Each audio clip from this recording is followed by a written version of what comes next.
Guys, ഞാനിത് ദുൽഖർ സൽമാൻ്റെ കാന്ത എന്നുള്ളൊരു movie കണ്ടിട്ട് വരുവാനായിട്ട് ഞാനിപ്പോൾ വീട്ടിലെത്തിയതേ ഉള്ളൂ.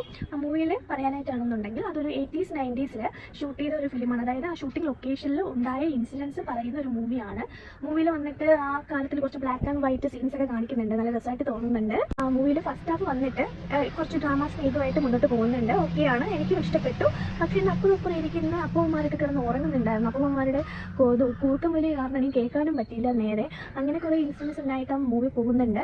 സെക്കൻഡ് ഹാഫിൽ വന്നിട്ട് മൂവിയുടെ തീമേ മാറിയിട്ട് ഇതൊരു ഇൻവെസ്റ്റിഗേഷൻ ത്രില്ലറായിട്ട് മാറിയിട്ടുണ്ട്. അപ്പോൾ നമുക്കൊരു ആകാംക്ഷ തോന്നി ഈ മൂവിയിൽ എന്താ സംഭവം എന്താണെന്ന് ഞാൻ പറയുന്നില്ല. പക്ഷേ എന്നാലും ഞാൻ പറയുന്നു, നമുക്കൊരു ആകാംക്ഷ തോന്നി, എന്താണ് ആരാണെന്നുള്ളൊരു ആകാംക്ഷ നമുക്കും തോന്നി. പിന്നെ വന്നിട്ട് ഭയങ്കരമായിട്ട് ഇങ്ങനെ വലിച്ച് നീട്ടിയതുപോലെ എനിക്ക് തോന്നി. ഈ ഫിലിം വന്നിട്ട് കുറച്ചും കൂടെ മിനിറ്റ്സ് ഇങ്ങനെ വലിച്ച് നീട്ടി നല്ല രീതിക്ക് ലാഗിങ് ഉള്ളതുണ്ടായിരുന്നു ഈ മൂവിയിൽ. ബാക്കിയൊക്കെ വെച്ച് കഴിഞ്ഞാൽ മൂവി കൊള്ളാം, ഒരു ആവറേജ് മൂവിയാണ്. ദുൽഖർ സൽമാൻ അടിപൊളി ആക്ടിങ് ആണ് കേട്ടോ. ചത്ത് കിടന്ന് ആക്ട് ചെയ്യുവാണ്, അമ്മാതിരി ആക്ടിങ് ആണ്. തിയേറ്ററിൽ പോയി കാണാൻ പറ്റുന്നവർക്ക് തിയേറ്ററിൽ പോയി കാണാൻ ഒരു കുഴപ്പമില്ല, നല്ല മൂവിയാണ്. ഞാൻ എൻജോയ് ചെയ്തു. പക്ഷേ എന്താണെന്ന് അറിയത്തില്ല, എൻ്റെ ചുറ്റും ഇരുന്നവരൊക്കെ കിടന്ന് ഉറങ്ങിയിട്ടുണ്ടായിരുന്നു. അത് ചിലപ്പോൾ എനിക്ക് തോന്നുന്നു 80s 90s മൂവീസ് ഉള്ളത്, ചെറിയ ബ്ലാക്ക് ആൻഡ് വൈറ്റ് ഒക്കെ ഉള്ളത് കൊണ്ടായിരിക്കാം അവർ കിടന്ന് ഉറങ്ങിയത്, എനിക്കറിയത്തില്ല. എനിക്കൊരു ആവറേജ് മൂവിയാണ്, എനിക്ക് ഇഷ്ടപ്പെട്ടു. Okay, by.